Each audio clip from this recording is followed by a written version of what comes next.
I very much appreciate your response. Madam Minister, if I may, I'd like to ask the following question in English. For women in Afghanistan, whom I have worked with closely for my riding.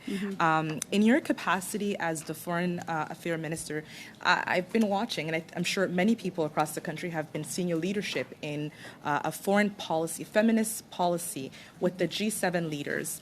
And this group of women is really focused on working and supporting Afghan girls to continue their education. And they've used every tool possible to be able to support Canadian women, supporting women in Afghanistan, and they're talking about using technology to make sure that girls continue to educate themselves in a safe way. They're talking about creating spaces where Afghan women can continue to sort of digest what the Taliban regime has done to them.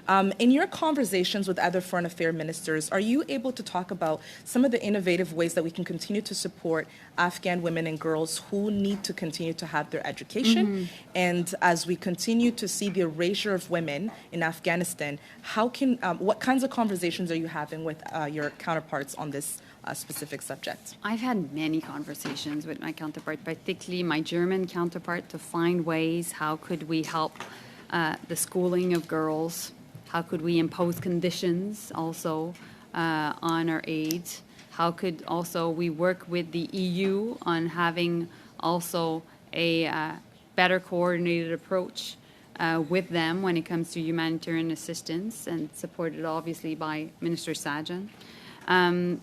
And at the end of the day, right now, the best way for Canada to actually provide help is through C-41. And at the same time, I think the best way is to make sure that we work with the UN. And nobody has asked me the question, which I'm surprised, but what is shocking about humanitarian aid in Afghanistan is the fact that women, part of international NGOs, cannot be working in Afghanistan. Yes. And so we have pushed back heavily on this, and will continue to do so. Sorry for interrupting. Time is up for Ms. Thank you. Kayabaga.